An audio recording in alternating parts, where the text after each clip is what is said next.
അച്ഛാ, ഇതാണ് പെൺകുട്ടി, വിജി ചിരിച്ചുകൊണ്ട് അച്ഛനോട് പറഞ്ഞു. ഒറ്റ നോട്ടത്തിൽ തന്നെ ശേഖരന് കുട്ടിയെ ബോധിച്ചു. രണ്ടാളും തമ്മിൽ നല്ല ചേർച്ചയാണല്ലോ, അയാൾ മകളോട് ചോദിച്ചു. അതാ ഞാൻ പറഞ്ഞത്, ഇപ്പോൾ മനസ്സിലായോ? അവൾ അച്ഛനെ നോക്കി. ലക്ഷ്മി കാലത്തെ വന്നു അല്ലേ? വിജി അവളുടെ കയ്യിൽ കടന്നു പിടിച്ചു. അവൾ തലകുലുക്കി. ഇത് ഞങ്ങളുടെ അച്ഛൻ, അവൾ അച്ഛനെ പരിചയപ്പെടുത്തി. ലക്ഷ്മി ശേഖരനെ നോക്കി പുഞ്ചിരിച്ചു. വരൂ, നമ്മൾക്ക് അകത്തേക്ക് പോകാം, ലക്ഷ്മി അവരോട് പറഞ്ഞു. റൂമിലെത്തിയപ്പോൾ ദീപയും ഭർത്താവും ഉണ്ടായിരുന്നു. അശോകൻ തൻ്റെ മൂത്ത മരുമകനെ അവർക്ക് പരിചയപ്പെടുത്തി കൊടുത്തു. മുഖവുരയില്ലാതെ കാര്യത്തിലേക്ക് കടക്കാം. അശോകൻ കട്ടിലിൽ ചാരിയിരുന്നു കൊണ്ട് എല്ലാവരെയും നോക്കി. എൻ്റെ മകൾക്കും ഞങ്ങൾക്കും വൈശാഖനെ ഇഷ്ടപ്പെട്ടു. ഈ വിവാഹത്തിന് ഞങ്ങൾക്ക് സമ്മതമാണെന്ന് വിജിയോട് ഞങ്ങൾ വിളിച്ചു പറഞ്ഞിരുന്നു. അശോകൻ വൈശാഖനെ നോക്കി പറഞ്ഞു. ഇനി അറിയേണ്ടത് നിങ്ങളുടെ ഭാഗത്തെ നിലപാടാണ്. വൈശാഖൻ്റെ അച്ഛൻ്റെ അഭിപ്രായം എന്താണ്? അശോകൻ ചോദിച്ചു. അപ്രതീക്ഷിതമായുള്ള ചോദ്യമായതുകൊണ്ട് ശേഖരന് എന്ത് പറയണമെന്ന് അറിയില്ലായിരുന്നു. ശേഖരൻ വിജിയെ ഒന്ന് നോക്കി. അവൾ സമ്മതമാണെന്ന് പറയുവാൻ തലകുലുക്കി കാണിച്ചു. എനിക്ക് എതിർപ്പൊന്നുമില്ല, പക്ഷേ എൻ്റെ മോന് സ്വന്തമായിട്ടൊരു ജോലി ഇല്ലാത്തത് കൊണ്ട്, അയാൾ ഉള്ള കാര്യം പറഞ്ഞു. അതോർത്ത് വിഷമിക്കണ്ട കേട്ടോ. എനിക്ക് ടൗണിൽ ഒരു ടെക്സ്റ്റൈൽ ഷോപ്പുണ്ട്. ഇനി ഉടനെ എനിക്ക് അത് നോക്കി നടത്താൻ പറ്റില്ല. അതുകൊണ്ട് അത് ഞാൻ വൈശാഖനെ ഏൽപ്പിക്കുകയാണ്. അയാൾ അത് പറഞ്ഞതും രാജീവിൻ്റെ മുഖം മാറുന്നത് വൈശാഖൻ ശ്രദ്ധിച്ചു. ഏയ്, അതൊന്നും വേണ്ട. ഞാൻ കുറച്ച് ടെസ്റ്റുകളൊക്കെ എഴുതിയിട്ടുണ്ട്. ഏതെങ്കിലും ലിസ്റ്റിൽ ഞാൻ വരും, വൈശാഖൻ പെട്ടെന്ന് പറഞ്ഞു. ഓക്കെ, അങ്ങനെയെങ്കിൽ അങ്ങനെ, നിങ്ങളുടെ ഇഷ്ടം, അശോകൻ ചിരിച്ചു. അച്ഛന് സമ്മതക്കുറവുണ്ടോ? ശേഖരനെ നോക്കിക്കൊണ്ട് അശോകന്റെ ചോദ്യം. ഈ അപകടം ഉണ്ടായിക്കഴിഞ്ഞാൽ മനസ്സിന് ആകെ ഒരു പേടി. എനിക്കെന്തെങ്കിലും സംഭവിച്ചാൽ എൻ്റെ കുട്ടി. അയാളുടെ വാക്കുകൾ മുറിഞ്ഞു, കണ്ണുകൾ നിറഞ്ഞൊഴുകി. ഞങ്ങൾക്കൊരു സമ്മതക്കുറവുമില്ല. ലക്ഷ്മിയെ എൻ്റെ മരുമകളായ അല്ല, മകളായി ഞങ്ങൾ നോക്കിക്കോളാം. ശേഖരൻ കൂടുതലൊന്നും ആലോചിക്കാതെ വാക്കു കൊടുക്കുകയാണ് ചെയ്തത്. അശോകൻ പതിയെ വൈശാഖന്റെ വലതു കൈയിൽ പിടിച്ചു. മോളെ ലക്ഷ്മി, അയാൾ വിളിച്ചു. എന്താണ് നടക്കുന്നത് എന്നറിയാതെ നിൽക്കുകയാണ് അവൾ. യാന്ത്രികമായി അവൾ അച്ഛൻ്റെ അടുത്തേക്ക് ചെന്നു.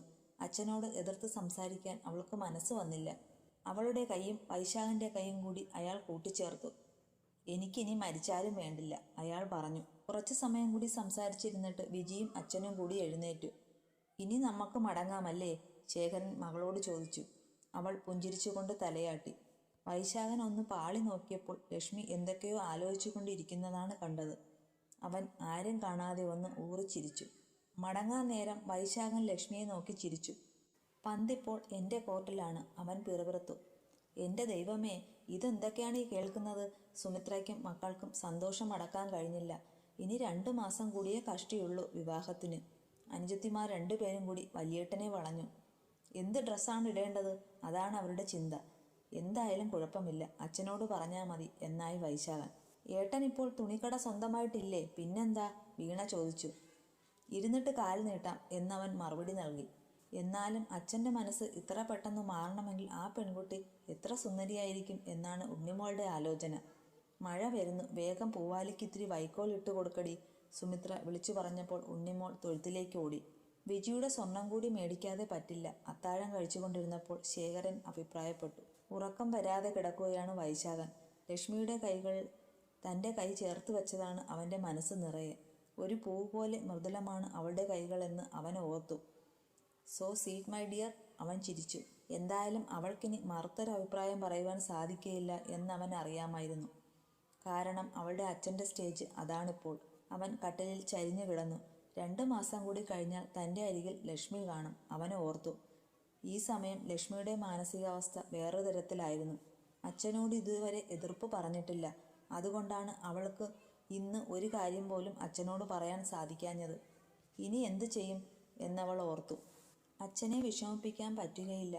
അച്ഛൻ വാക്ക് കൊടുത്ത സ്ഥിതിക്ക് ഇനി മാറ്റി പറഞ്ഞാൽ അച്ഛൻ്റെ അന്തസ്സിന് അത് ദോഷമാവും. അവൾക്ക് തല പെരുത്തു വന്നു. ബിജി ചേച്ചിയും അയാളുടെ അച്ഛനും വളരെ നല്ല മനുഷ്യരാണെന്ന് അവൾക്ക് തോന്നി. അച്ഛൻ്റെ സംസാരവും രീതിയും അവൾക്ക് ഒരുപാട് ഇഷ്ടമാവുകയും ചെയ്തു. സ്വന്തമായി ഒരു ജോലി പോലുമില്ലാത്ത അവൻ്റെ കൂടെയാണ് തന്നെ പറഞ്ഞയക്കുന്നത്. എന്തു ചെയ്യാനാണ്? എല്ലാം തൻ്റെ വിധി, അവൾ അങ്ങനെ ആശ്വസിച്ചു. എൻ്റെ പൊന്നളിയ, ഇതെന്തൊക്കെയാണ് സംഭവിച്ചത്? നിനക്ക് ഓണം ബമ്പറാണല്ലോ അടിച്ചത്, അനൂപ് കൂട്ടുകാരനെ കളിയാക്കി. എല്ലാ കാര്യങ്ങളും പറഞ്ഞുവെങ്കിലും അവളാണ് തന്നെയെന്ന് അടിച്ചത് എന്ന കാര്യം മാത്രം വൈശാഖൻ കൂട്ടുകാരിൽ നിന്ന് ഒളിപ്പിച്ചു വെച്ചു. വിഷ്ണു കൊണ്ടുവന്നു കൊടുത്ത മധുരവെള്ളം കുടിച്ചുകൊണ്ടിരിക്കുകയാണ് 3 പേരും. ആ, ഇനി 2 മാസം കൂടി നിനക്ക് കള്ള് കുടിക്കാം. അത് കഴിഞ്ഞാൽ പിന്നെ ഭാര്യയുടെ കീഴിലാണല്ലോ, വിഷ്ണു കളിയാക്കി. ഒന്നും മിണ്ടാതെ പോടാ നീ. ഭാര്യയുടെ കീഴിൽ കിടക്കണമെങ്കിൽ ഈ വൈശാഖൻ വേറെ ഒന്നുകൂടി ജനിക്കണം. അവൻ വിഷ്ണുവിനെ പിടിച്ച് തോട്ടിലേക്ക് തള്ളി വീഴ്ത്താൻ തുടങ്ങി. 2-3 തവണ കൂടി വൈശാഖൻ ഹോസ്പിറ്റലിൽ പോയിരുന്നു. ഒരു ദിവസം അവൻ ചെന്നപ്പോൾ ലക്ഷ്മി അവിടെ ഉണ്ടായിരുന്നു. മഴയായതുകൊണ്ട് അവൾ പോകാതെ നിൽക്കുകയായിരുന്നു. വൈശാഖനെ കണ്ടതും അശോകനും ശ്യാമളയും സന്തോഷമായി. അശോകനും മൂത്ത മരുമകനെക്കാട്ടിലും കൂടുതൽ ഇഷ്ടം വൈശാഖനോടായിരുന്നു. കാരണം അവൻ ഇങ്ങനെ ഓരോ വർത്തമാനങ്ങളും പറഞ്ഞുകൊണ്ടിരിക്കും. അശോകന് സമയം പോകുന്നത് അറിയില്ല. അതുകൊണ്ട് അയാൾ എന്നും വൈശാഖനോട് ഫോണിൽ വിളിച്ച് കുറേ നേരം സംസാരിക്കുമായിരുന്നു. രാജീവനാണെങ്കിൽ വൈശാഖന്റെ നേരെ എതിര് സ്വഭാവക്കാരനായിരുന്നു. ഞാൻ വിജിയുടെ വീട് വരെ പോവുകയാണ്. ലക്ഷ്മി പോകാനായി എഴുന്നേറ്റതും വൈശാഖൻ പറഞ്ഞു. ആണോ?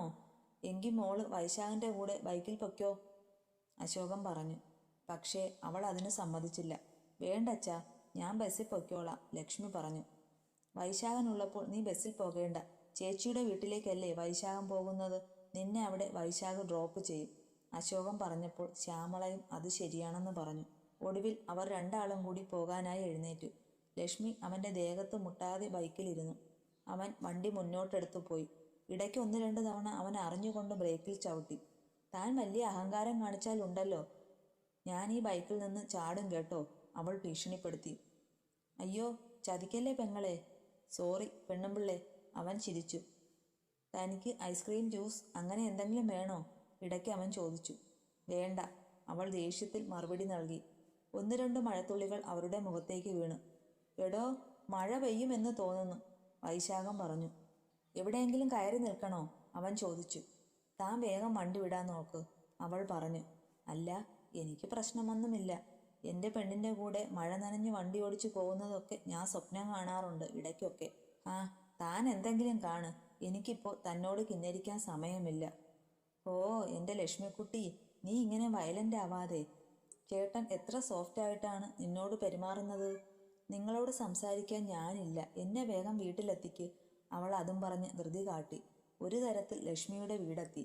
അപ്പോഴേക്കും മഴ പെയ്തു തുടങ്ങിയിരുന്നു. അവൾ വേഗം പോയി വീടിൻ്റെ വാതിൽ തുറന്നു. വൈശാഖനാണെങ്കിൽ അപ്പോൾ പുറത്തേക്ക് പോകാനും പറ്റില്ലായിരുന്നു. വേനൽ മഴയാണ്, ശക്തമായ ഇടിയും. അവളാണെങ്കിൽ ഒന്ന് കയറി നിൽക്കാൻ പോലും പറയുന്നില്ല. ഇടിയാണെങ്കിൽ വീണ്ടും വീണ്ടും മുഴങ്ങി. അതേ, ഇങ്ങോട്ട് കയറി നിന്നോളൂ, ഇടയ്ക്ക് അവൾ വന്നു പറഞ്ഞു. അവനകത്തെ സ്വീകരണ മുറിയിൽ കയറി. പുറത്ത് നല്ല മഴയും. ലക്ഷ്മിയാണെങ്കിൽ അവനോട് ഒരക്ഷരം പോലും സംസാരിക്കുന്നില്ല. വൈശാഖന് ആകെ അസ്വസ്ഥതയായി. ഒരു കാപ്പിയെങ്കിലും താടോ, അവൻ ഒടുവിൽ അവളോട് പറഞ്ഞു. ഒന്നും പറയാതെ അവൾ അടുക്കളയിലേക്ക് പോയി. ആ തക്കത്തിന് അവൻ അവളുടെ ഫോൺ എടുത്ത് തൻ്റെ ഫോണിലേക്ക് ഒരു മിസ് കോൾ അടുപ്പിച്ചു. എന്നിട്ട് അവൻ്റെ നമ്പർ അവളുടെ ഫോണിൽ നിന്ന് ഡിലീറ്റ് ആക്കി കളഞ്ഞു. കാപ്പി എടുത്തുകൊണ്ടിരുന്നപ്പോൾ മുറ്റത്ത് ബൈക്ക് സ്റ്റാർട്ടാക്കുന്ന ശബ്ദം ലക്ഷ്മി കേട്ടു. അവൾ സ്വീകരണ മുറിയിലേക്ക് വന്നപ്പോൾ വൈശാഖൻ ബൈക്ക് ഓടിച്ചു പോകുന്നതാണ് കണ്ടത്. ചായ എടുക്കാൻ പറഞ്ഞിട്ട് അയാൾ പെട്ടെന്ന് എന്തേ പോയത്, ലക്ഷ്മിക്ക് ഒന്നും മനസ്സിലായില്ല. മുൻവശത്തെ വാതിൽ അടച്ചിട്ട് അവൾ അകത്തേക്ക് തിരിഞ്ഞതും അവളുടെ ഫോൺ ശബ്ദിച്ചു.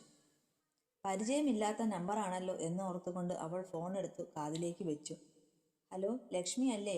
മറുവശത്തു നിന്നുള്ള ആളിനെ മനസ്സിലാക്കുവാൻ അവൾക്ക് അധിക സമയം വേണ്ടി വന്നില്ല. നിങ്ങൾക്ക് എന്താണ് വേണ്ടത്, അവൾ വൈശാഖനോട് ദേഷ്യപ്പെട്ടു. ഞാൻ നിന്നോടൊരു ചായ ചോദിച്ചിട്ട് നീ എനിക്ക് തന്നോടി, എന്നിട്ട് എന്താണ് വേണ്ടതെന്ന് പോലും, വൈശാഖൻ പറഞ്ഞു. നിങ്ങൾക്ക് എങ്ങനെയാണ് എൻ്റെ നമ്പർ കിട്ടിയത്? വിജി ചേച്ചി തന്നതാണോ? ലക്ഷ്മിക്ക് ദേഷ്യം വന്നു. അല്ലടി, നിന്റെ അച്ഛൻ തന്നതാണ്. അവൻ്റെ ചിരി അവൾ ഫോണിൽ കൂടി കേട്ടു. എന്നെ ശല്യപ്പെടുത്താനായി മേലാൽ നിങ്ങൾ എന്നെ വിളിച്ചേക്കരുത്, അവൾ ഫോൺ കട്ടാക്കി. വീണ്ടും അവളുടെ ഫോൺ റിങ് ചെയ്തുവെങ്കിലും അവൾ അത് എടുത്തില്ല. പെട്ടെന്ന് അവളുടെ വാട്സാപ്പിൽ അവൻ്റെ മെസ്സേജ് വന്നു. ലക്ഷ്മി, നീ സേഫ് ആയിരിക്കണം. നല്ല ഇടിയും മിന്നലുമുണ്ട്, പുറത്തേക്കൊന്നും ഇറങ്ങരുത്. അതായിരുന്നു അവൻ്റെ മെസ്സേജ്. വിവാഹത്തിന് മുമ്പ് താൻ എന്നെ അനാവശ്യമായി വിളിക്കുകയും വേണ്ട, എനിക്ക് ഇഷ്ടമല്ല. ഞാൻ വിജി ചേച്ചിയോട് പറഞ്ഞു കൊടുക്കും. ചെറിയൊരു ഭീഷണിയോടെ അവൾ തിരിച്ചൊരു റിപ്ലൈയും കൊടുത്തു. വിജിയോടെങ്ങാനും പറഞ്ഞാൽ നീ എൻ്റെ കയ്യിൽ നിന്ന് മേടിക്കും. ഇക്കുറി അവനൊരു വോയിസ് മെസ്സേജ് അയക്കുകയായിരുന്നു. അവൾ അതിന് മറുപടി ഒന്നും പറഞ്ഞില്ല. അന്ന് രാത്രി അവനൊരു ഗുഡ് നൈറ്റ് മെസ്സേജ് അയച്ചെങ്കിലും അവളിൽ നിന്നൊരു മറുപടിയും വന്നില്ല. ഇടയ്ക്ക് അവനൊന്ന് വിളിക്കാൻ ശ്രമിച്ചുവെങ്കിലും നിരാശയായിരുന്നു ഫലം. വൈശാഖന് ചെറിയ വിഷമം തോന്നിയെങ്കിലും നിന്നെ പിന്നെ എടുത്തോളാം പെണ്ണെ എന്ന് മനസ്സിൽ പറഞ്ഞുകൊണ്ട് അവൻ കിടന്നു. ഇന്നാണ് ലക്ഷ്മിയെ ഔദ്യോഗികമായി കാണുവാനായി ചെക്കൻ്റെ വീട്ടിൽ നിന്നും വേണ്ടപ്പെട്ടവരൊക്കെ പോകുന്നത്. വീണയും ഉണ്ണിമോളും കാലത്തെ മുതൽ കണ്ണാടിക്ക് മുൻപിലാണ്. വീണ ഒരു ഓറഞ്ച് നിറമുള്ള ചുരിദാറാണ് ധരിച്ചിരിക്കുന്നത്. ഉണ്ണിമോൾ പീച്ചും നീലയും ചേർന്ന ഒരു ഫ്രോക്കും. മതിയടി ഒരുങ്ങിയത്, അവളുടെ ഏഴയലത്ത് വരില്ല നീയെന്ന് വൈശാഖൻ രണ്ടാളോടുമായി പറഞ്ഞു. ഇപ്പോഴേ എടുത്തു പൊക്കണ്ട, ഇങ്ങോട്ട് കൊണ്ടുവന്നിട്ട് കെട്ടിയോള പൊക്കിയാൽ മതി, വീണ അവനെ കൊഞ്ഞനം കുത്തി കാണിച്ചു. അല്ല, ആരിത്, നാരായണനാണോ? അച്ഛൻ്റെ സംസാരം കേട്ടതും 3 മക്കളും കൂടി വരാന്തയിലേക്ക് ചെന്നു. ഇവള് പറഞ്ഞിട്ട അളിയ, അയാൾ ഭാര്യയെ ചൂണ്ടിക്കാണിച്ചു. ദൈവമേ, ഇങ്ങനെ കള്ളം പറയാമോ? ദേവകി മൂക്കത്ത് വിരൽ വെച്ചു. നാരായണനെ പയ്യെ വൈശാഖൻ അകത്തേക്ക് കൂട്ടിക്കൊണ്ടുപോയി. സത്യം പറ അമ്മാവ, ഇതെങ്ങനെ ഒപ്പിച്ചു? വൈശാഖൻ ചോദിച്ചു. ഓ, എന്നതാടാ കൊച്ചേ, നീ ഒന്ന് പോ. നാരായണന് നാണം വന്നു. ആ പറ അമ്മാവ, എന്നോട് ഒളിക്കേണ്ട, എന്തായാലും കൊള്ളാം. വൈശാഖൻ പറഞ്ഞതും അമ്മാവൻ ഫ്ലാറ്റ്. ബാർബർ ഷോപ്പിൽ ചെന്നപ്പോൾ നമ്മുടെ വാര്യത്തെ മാധവും വന്നു. ഒറ്റ മുടിക്ക് കറുപ്പ് നിറമില്ലാതെ വന്ന് അവൻ ഇറങ്ങിപ്പോയപ്പോൾ മമ്മൂട്ടിയെ പോലെ ഇരുന്നടാ, അയാൾ ചിരിച്ചുകൊണ്ട് പറഞ്ഞു. ഓ, അത് ശരി, നാരായണനും മമ്മൂട്ടി ആയതാണല്ലേ. ശരി ശരി, എന്നാൽ മമ്മൂട്ടി സമയം കളയാതെ ചെല്ല്. അവൻ നാരായണനുമായി മുറ്റത്ത് വന്നപ്പോൾ എല്ലാവരും എത്തിച്ചേർന്നിരുന്നു. ശേഖരന്റെ മൂത്ത പെങ്ങൾ മീനാക്ഷിയും ഭർത്താവും ശേഖരന്റെ അനുജൻ ദാസൻ, ഇത്രയും പേരാണ് ശേഖരന്റെ കുടുംബത്തിൽ നിന്നുള്ളത്. അവർ രണ്ടാളും അവരുടെ കാറിലാണ് വന്നത്. സുമിത്രയുടെ സഹോദരന്മാരും അവരുടെ ഭാര്യമാരും സുമിത്രയുടെ അനുജത്തിയുമാണ് ബാക്കിയുള്ള ആളുകൾ. സുമിത്രയുടെ മൂത്ത സഹോദരനും അനുജത്തിക്കും സ്വന്തമായി വണ്ടിയുണ്ട്. എന്താണേലും എല്ലാവരും കൂടി അഡ്ജസ്റ്റ് ചെയ്തുകൊണ്ടുവന്ന വാഹനങ്ങളിൽ പുറപ്പെടാനാണ് തീരുമാനിച്ചത്. അമ്മയ്ക്ക് കുറച്ചുകൂടി ഒരു നല്ല സാരി ഉടുക്കാമായിരുന്നു എന്ന് വൈശാഖൻ ഓർത്തു. പാവം അമ്മ, തനിക്കൊരു ജോലി കിട്ടിയിട്ട് വേണം നല്ല ഒരു സാരി മേടിച്ച് അമ്മയ്ക്ക് കൊടുക്കുവാൻ അവൻ തീരുമാനിച്ചുറപ്പിച്ചു. ഏട്ടാ, ഏട്ടത്തിയോട് എന്തേലും പറയണോ? പുറപ്പെടാൻ ഒരുങ്ങുമ്പോൾ ഉണ്ണിമോൾ ചോദിച്ചു. അവൻ അതിനു പകരമായി അവളുടെ ചെവിക്ക് പിടിച്ചു. എന്നാ പിന്നെ ഞങ്ങൾ പോയി ഇതങ്ങ് ഉറപ്പിച്ചിട്ട് വരാം. വൈശാഖനെ നോക്കി. നാരായണമാമ അത് പറയുമ്പോൾ എല്ലാവരും ചിരിച്ചു. ചെറിയ ആരോഗ്യ പ്രശ്നങ്ങൾ ഉണ്ടെങ്കിലും അശോകൻ ആകെ ഉന്മേഷത്തിലായിരുന്നു. എല്ലാവരെയും അയാളും ഭാര്യയും മകൾ ദീപയും ഒക്കെ ചേർന്ന് സ്വീകരിച്ചു. രാജീവൻ മാത്രം ഒരു അകലം പാലിച്ചു നിന്നു. വീണയും ഉണ്ണിമോളും കൂടി ലക്ഷ്മിയെ കാണാനുള്ള ആഗ്രഹം സുമിത്രയുടെ കാതിൽ പറഞ്ഞു. മിണ്ടാതിരിക്കടി, സുമിത്ര വീണയുടെ കഴുത്തണ്ടയിൽ നുള്ളി. ആകാംക്ഷ അടക്കാനാവാതെ അവർ രണ്ടാളും കൂടി കുറച്ചു സ്ത്രീജനങ്ങൾ നിന്ന മുറിയിലേക്ക് കയറി ചെന്നു.